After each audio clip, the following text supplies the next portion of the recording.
Welcome to the Classical Happy Hour. I'm your host, Martin Davids. This is the show where my guests and I talk about music while enjoying a tasty beverage. Then we try to play some music together. Today's guest is Rubén Dubrovsky. Hello, everybody. How you doing? Well, still very happy and very tired after yesterday's concert. Me too. I feel like the only way I was going to touch a violin today was on this podcast. So tell me a little bit about your first musical experiences, how you became a musician. I am born in a family where music was very much at home, but two very different kind of music considering the origin of my parents. My mother is born in Buenos Aires, and she learned to play piano when she was young, and she became a pianist. So that's the classical influence in my life. And from the other side, my father was born in the middle of, really in the countryside in Argentina, in Santa Fe, not to confuse with Santa Fe or however you call it. Santa Fe. Santa Fe. So Santa Fe, Argentina. And he there grew up listening and dancing even to Argentinian folk music, to traditional music. And that was indeed the first music I learned to play. And for many years, that was like the music in my life. So what kind of instrument were you playing? The first instrument I played is a little guitar, like the Argentinian or even Bolivian version of what here would be the ukulele. And like the ukulele and like many other instruments in South America, it has a Baroque origin, but of course I didn't know that at that time. It's an instrument with 5 double courses, quite little, and the back of it made of an armadillo. And I still have that guy, even if today we do them out of wood, of course, for conservationist thoughts. But that does sound great with the little animal, I have to say. Wow. Yeah, I've never seen one made out of an armadillo.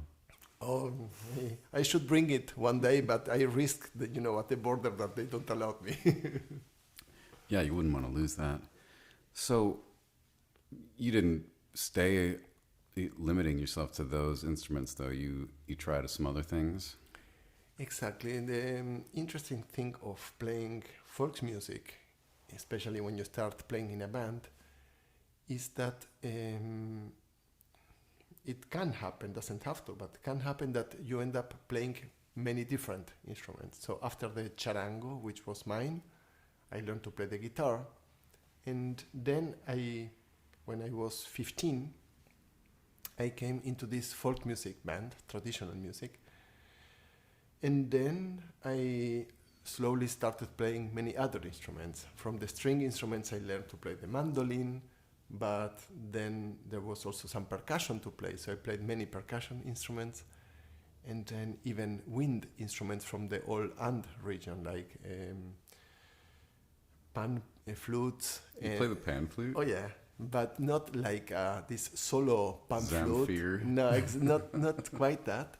But the pan flute played in South America is played traditionally in a very nice way, which is the scale is shared between two players. So if you and me were playing the pan flute, I have the C, you have the D of the scale, I have the E, etc. And people play that, but not only two, but a whole village. So it's like handbell choir with Exactly. pan flutes? Quite that, but there are basically people playing the left side and the right side of it in several octaves, or playing fourth or fifth parallel, but really like 20, 30 or more people, and with percussion, because it's music to be played outside, in the mountains. So you really need to make some sound. And that was my beginning, and You know, I then started playing cello, and that is when music got like serious. But actually, that early experience of trying to adapt very early to different instruments became then very important in my life. And also, we were playing music, trying to get the particular style of every little village in the region. And you know, the mountains separate people so much that the accent they speak is different, and the music too. And trying to get that original sound has a lot to do then when you start playing Baroque music and try to reimagine what would be the original sound of Napoli Baroque or of French Baroque. It was really very mind-opening. Wow, so you went like from village to village learning their music? We used... Like Bartok or something? Yes, no, well, the advantage tape recorder? Exactly. No, actually, yes, but I was quite young, so the older guys were doing that kind of work. But also, you know, there are many like LPs that we were using to reconstruct this, because people were doing that work of registering the music of the different villages. Saving it, and people would buy those recordings because it was their music. No, it was not only just for a museum. That is the music they found good and cool. So yes, that were my beginnings. I'm just trying to imagine, 20 people playing the pan flutes. Sounds pretty cool. So they have giant ones? Yes, they are called hachasiku, and they are like almost as tall as a person, the bigger ones. Like a didgeridoo? Yes, but being young and ambitious, I was like, okay, giving a lot of air into that, and then after 3 or 4 notes, your head gets really dizzy because you are hyperventilating. Plus you're in the mountains probably, right? Yes, and you know that people in the mountains have really, like, their lungs were different because there is not so much oxygen, so it's like, reminds me when the Argentinian soccer team needs to go to Bolivia, to La Paz, at 4,000 meters of altitude to play. They can't run, man, after 5 minutes. It's tough, yeah. So, how did that lead to you becoming a conductor? Well, I feel like there are some missing steps here. Yes, actually, yes. In that band, I have to say very soon I became like the guy, first of all, writing down the music, because I was the one who could write and read music, and listening to the recordings and trying to understand the arrangements as precisely as possible. Not always easy from a bad recorded LP, but that was really very much fun. And then, when I was around 15, I started playing the cello. And that was, of course, then my path to classical music. And I very much wanted to become a professional musician of that, and especially like string quartet was kind of my goal. No, I playing like Beethoven string quartet, or even you mentioned Bartok string quartet. That's the thing I wanted to do. So I went to Germany to study cello. And there was something in every chamber music group that I played.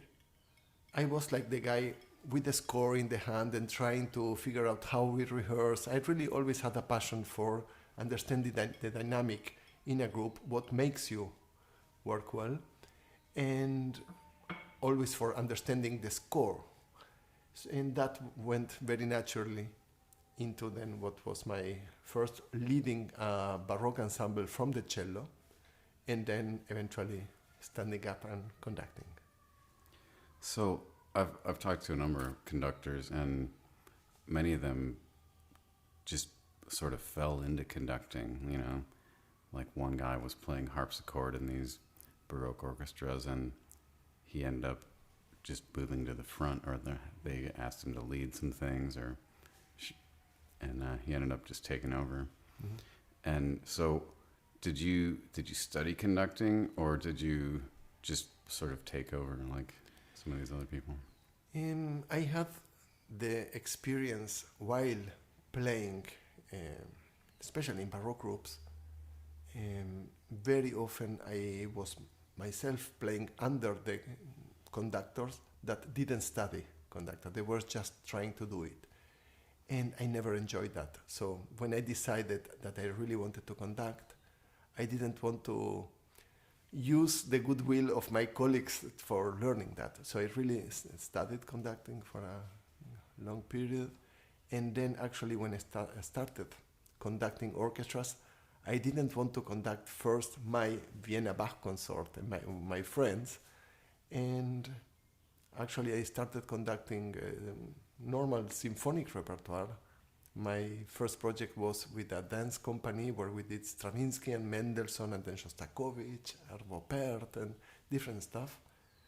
And then I got hired for conducting operas in a real opera theater. And actually it was quite a long time until I decided, okay, now I want to come back to my group and conduct this group. Until now I was really leading from the cello.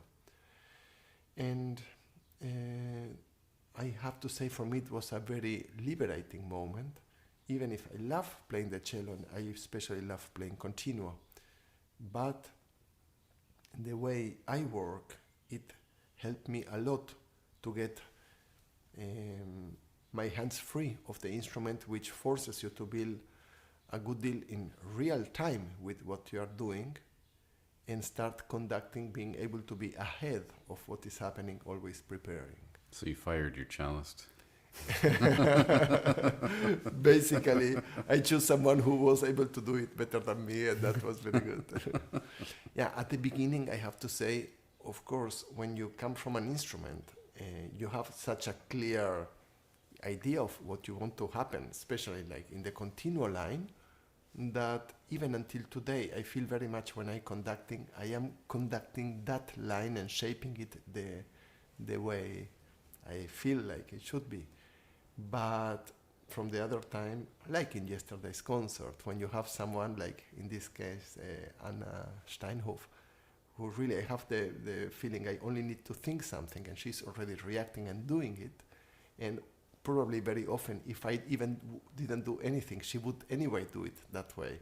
That's very, very liberating, yes, because then I can take care of other things, of the general atmosphere, instead of micromanaging the continual line. Yeah. Well, I think whatever instrument you come from, you tend to focus on that a little bit more, probably, in what you hear. And in Baroque music, the bass line is such a big part of it, the continuo part. It is. And actually, taking care of the violins is something which is developing in another direction in the last year of my life, probably in the last, yeah. I mean, I always took care about how it should sound, but now, like, I have a different understanding, because it is very different than playing the cello. And I think that what helped me a lot for understanding violins is working with singers. Because until some time ago, my working with an orchestra, I was taking a lot of care of the bass and a lot of care of the middle voices. I loved working with violas and second violins and some things, and with the people playing the melody, I kind of let them the freedom to do. But that's not how it works when you have a section. You really need some leading. So yes, now I feel like something has changed in my mind, thanks to this opera work that I do in trying to understand a violin section really like a singer, and that's changed very much the conducting. Yeah, it's so often the first violins have, double the vocal line. So, and they also introduce the vocal melody. Yes, and it's very much about shaping the sound.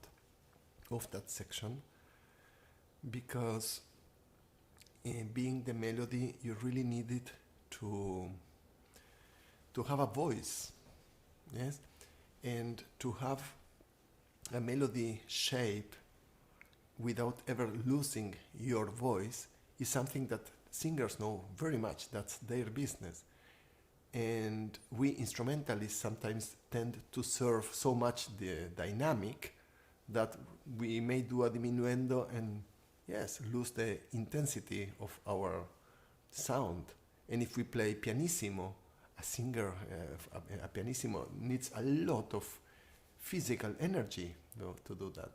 And for us, string players in this case, is a big, big inspiration. So, what do you think a conductor's job is?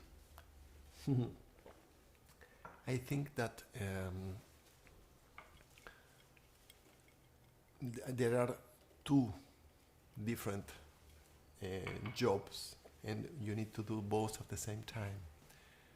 One is really, like every interpreter, like understanding the music, as banal as it sounds, is really trying to have an idea of how every note should sound.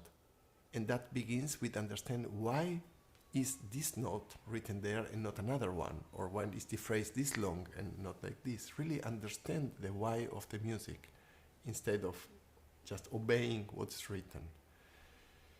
And then, yes, you become like the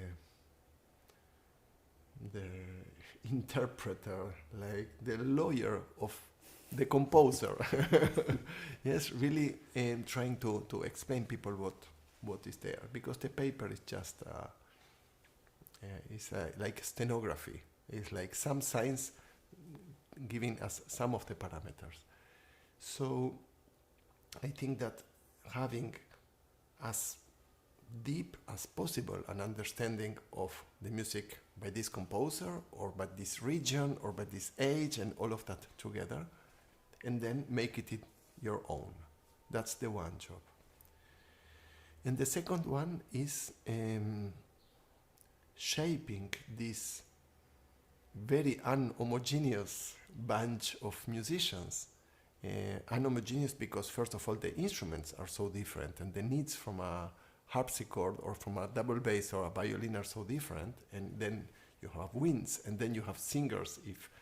So having a concept of how to make that really work together, and some sections may need like adjusting in order to work in this whole, and then the whole orchestra needs a shaping.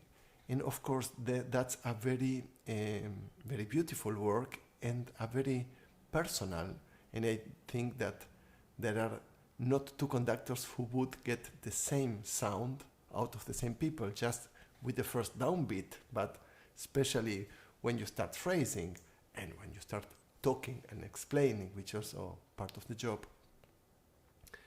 is really shaping a sound, and you still are working with people who have an own will, own ideas, own artistry.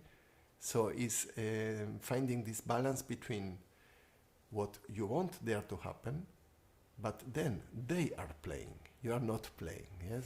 It's like if you can coach a basketball team, but then they are playing out there, yes? I'm not producing any sound. So that is the work, I think. Okay. Yeah, I mean, no two singers sing the same song the same way. No, if you put the same violin into people's hands, it sounds different.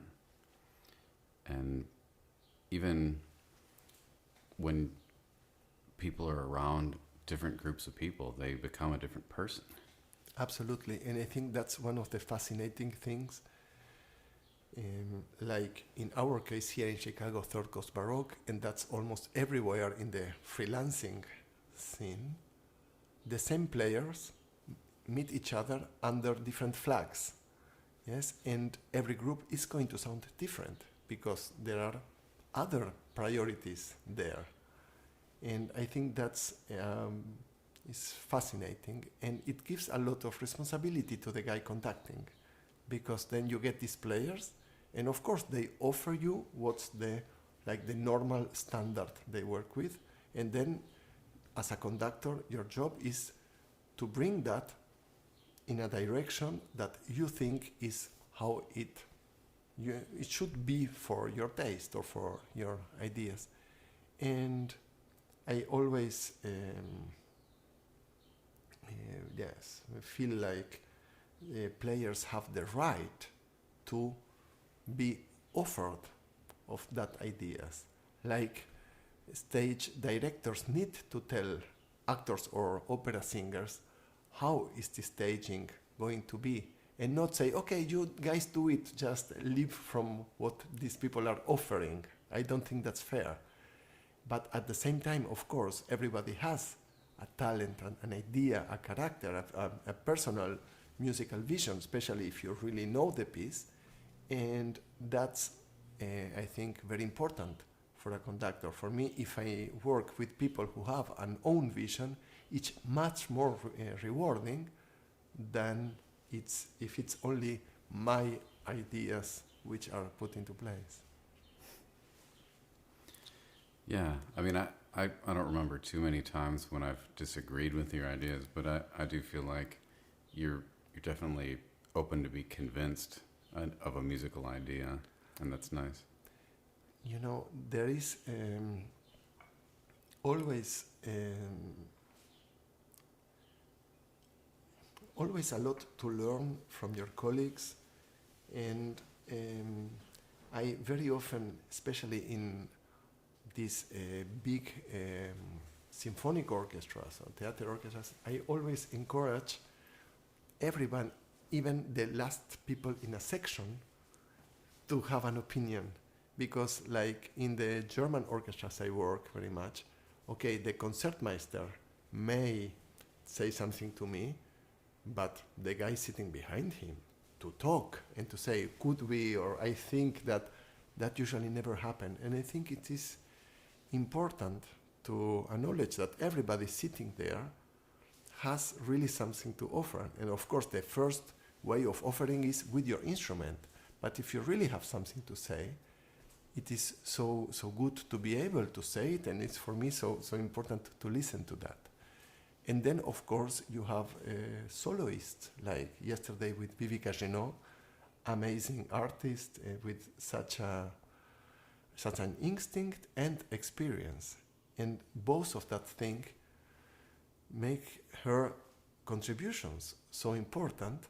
And then sometimes she may say something that maybe it wasn't exactly my idea, but I see that I'm thinking of a particular passage, like we had 4 equal quarters left to play tong, tong, tong, tong. And she said, let's play tong, tong, ta-da.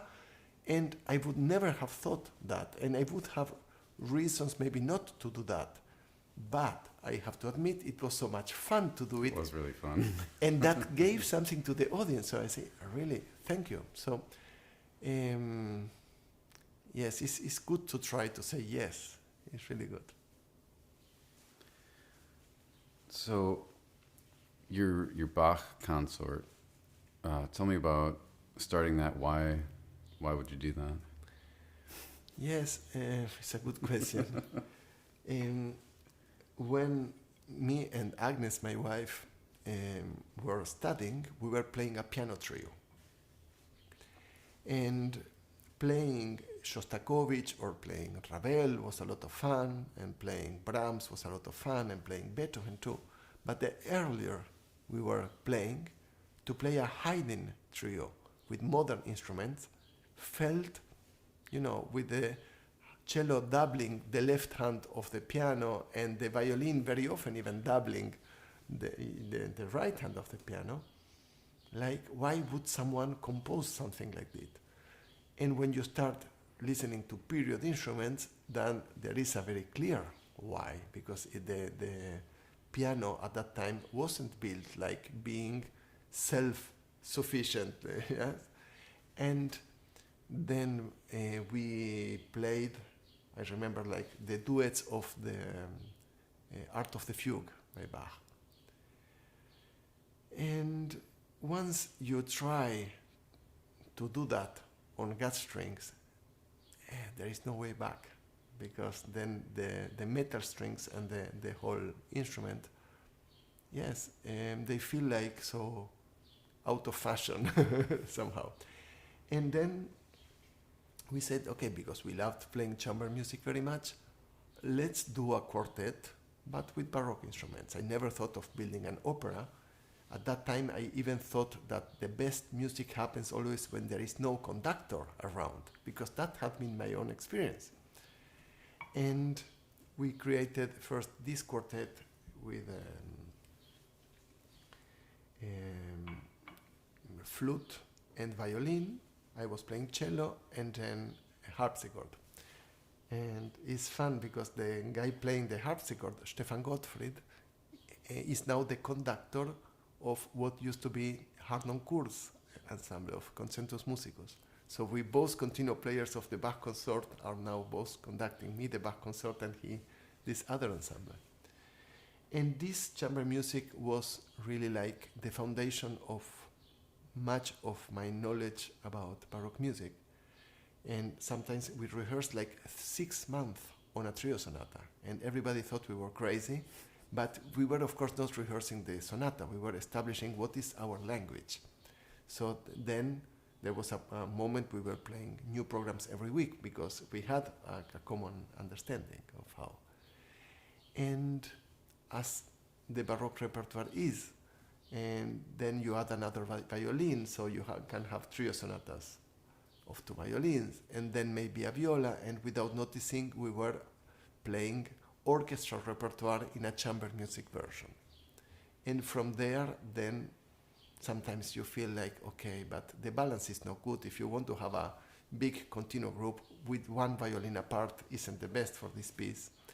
And that was the very organic growing of this Bach Consort. Cool.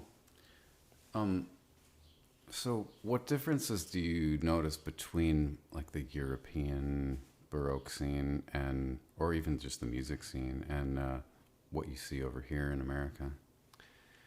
Well, first of all, I notice similarities, especially between the cities of Vienna and Chicago, because in Vienna we also have this big orchestra, the Vienna Philharmonic, even if there are other really wonderful symphony orchestra, but this iconic institution that very much represents like the tradition and the reputation of classical music of the city. And from the other side, in both cities, I think there is a love for chamber music. In Vienna, very much. You have many chamber music series, and I sense this kind of atmosphere also in Chicago, even if maybe the concert halls, the concert venues for chamber music in Vienna, they are like more really specially built for that purpose. In Chicago, it's more like about finding a good venue for chamber music or for Baroque music. The venues in Vienna, because of this love to the chamber music, the moment the Musikverein was built or the Wiener Konzerthaus were built, they created these really very adequate spaces. And then we have in both cities, Baroque music is this freelancing thing with groups coming and groups going away. And of course, Vienna has somehow the advantage of having been the home of a guy like Nikolaus Harnoncourt, who really was one of the revolutionary musicians who reinvented that what we today we call this historically informed musical practice. And In Chicago, I think that we have actually excellent musicians, but not as many as a city like this, as one would assume coming from Europe. I was surprised, like, for how many instruments you are very soon at the end of the list, and if a couple of guys are not available, you really need to start flying people in. So I think that there is a lot of possibility for development here, and I hope that we are doing also with our work with Third Coast Baroque a good contribution to that, for creating a valuable experience for musicians and to grow for the people who we are doing this, but also for colleagues to see that it is worth, and it can be fun, and it can be also like work to help you pay your bills, to specialize in this kind of music. Okay, do you have any hobbies? Hobbies? Oh, I am kind of an audio sound systems nerd.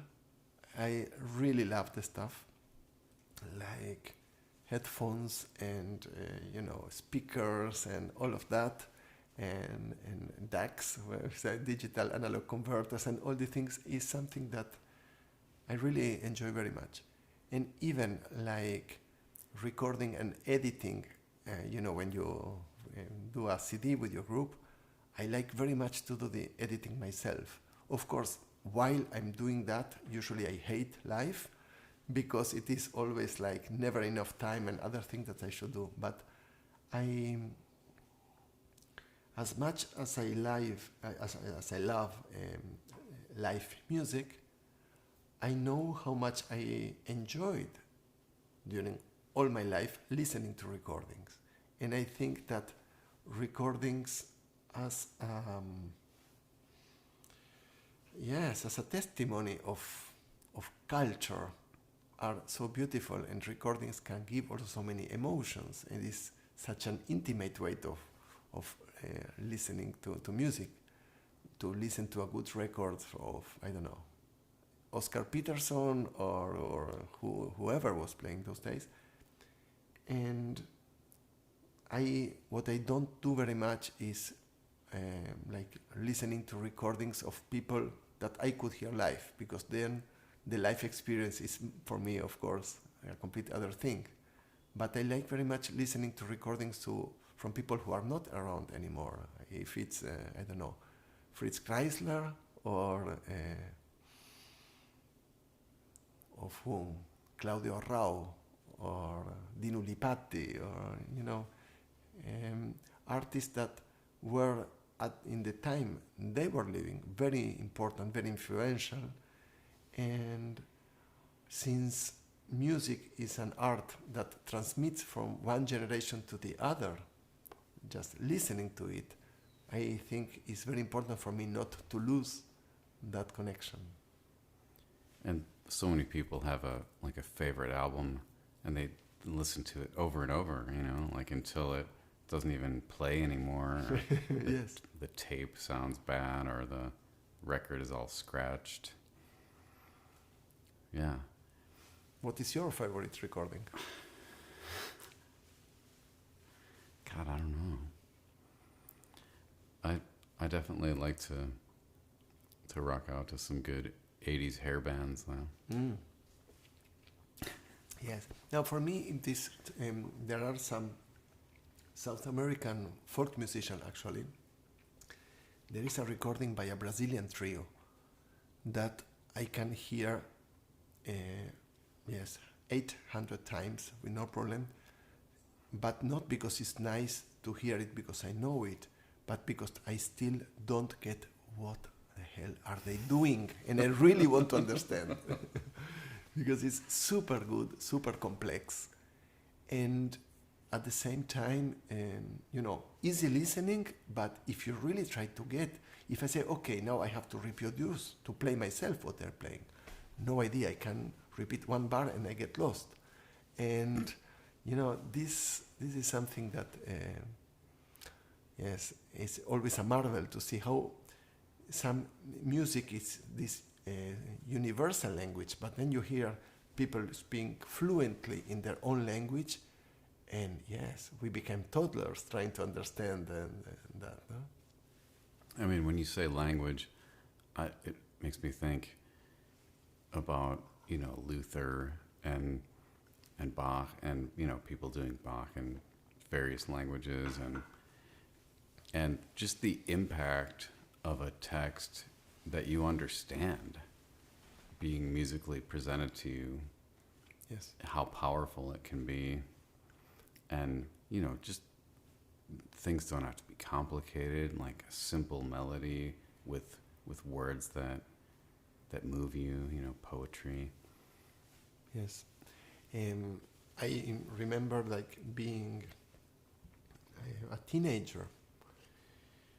For me and for the people in my generation in Argentina, our door to poetry was one particular Cuban songwriter who still has, I think, quite an ugly voice, even if, of course, we love him because it's just him, but he's not a singer. He's a very good guitar player, but his lyrics are so beautiful and so complex that this guy opened for me and really for a generation the door to poetry. And I think that if that poetry, instead of being a song, would have been written in a book or in a newspaper, I would have ignored it. So music has this power to make words come deeper to you, but yes, I agree that when you speak the language that is being spoken, it means so much more. I remember when I was studying in Germany, of course, I arrived to Germany, I didn't speak one word, because actually I was going to Paris, and I had a scholarship to Paris. But then I have found this genius cello teacher. I wanted to study with him in a little town in Germany called Detmold. Don't go there because you may not find the exit. I mean, it was beautiful, but it is like what people tell about Bloomington, no? Being a tiny little town, but with this huge music university. So I remember I started very lazy, very slowly, to start learning German. And I remember the first day, by case, I realized that I could understand the words in Schubert songs that I thought I knew. But suddenly being able to follow the lyrics and say, oh, this is it. And it was, wow. I remember that day sitting in my bed in my room in Detmold. Yeah, I really only speak English, but I play all these operas in all these languages, and the music's beautiful, but I don't think it never makes me cry, like a sad English song that I understand hits me, Yes. Now, it's very true, and I think that is for me one of the beauties of my job, that I like languages, and I get, but also a reason to learn them, because of the music we play, because I do a lot of Italian opera and a bit of French opera and German Bach cantatas, and that is fun. I don't do very much Spanish music. I only do Argentinian folk song or South American folk song. But even then, I think being able to understand the language, it opens a lot, like a different place in your mind when you want to understand people. I always enjoy very much trying to speak with people in their language. Now I'm very often in Portugal, and I try to speak Portuguese. It's still not perfect, but it is so good, I think, to know those people speaking their language. It's really beautiful. Well, I have a lot more things that we could talk about, but I think maybe we should take a break and try to play some music. My drink is empty at this point, So I just want to say, thanks for listening. But actually, do you have anything coming up that you want to plug or talk about? Any cool projects? I think the coolest project I can think about is on June 7th. I will be back in Chicago. I've been 3 years not being able to come here because of this beautiful pandemic situation that we have. And being here is so good. So on June 7th, I will be back, and it will be a pleasure with you, Marty, but also with the other Third Coast Baroque friends to have really like a celebration concert with lots of music, and also music that should represent the different cultures of the different people playing in the ensemble, and there will be some Argentinian stuff too. Sounds fun. Looking forward to that as well. So if you're listening, please subscribe to the podcast, and if you're on Apple Podcasts, give us a lot of stars, and check out my new CD, Baroque and Alone, at bachfor2.com, and buy lots of them. We're going to take a little break and then play something. He's got a guitar, and I have a violin, and we'll see what happens. Be right back.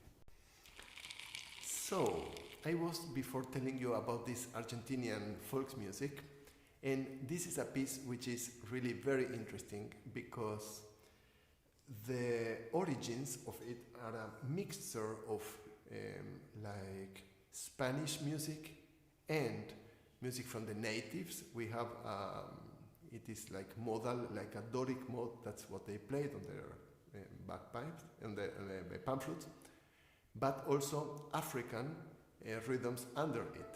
I see Marty trying to concentrate after all of these booze of the happy hour, and yes, I hope you fail, so this is going to be a lot of fun. And the rhythm of it is called a chacarera. That is one of our standard rhythms. So you start and I get in, and if you get lost, I'm going to laugh. You're probably going to laugh. Anyway, all right. 1, 2, 3.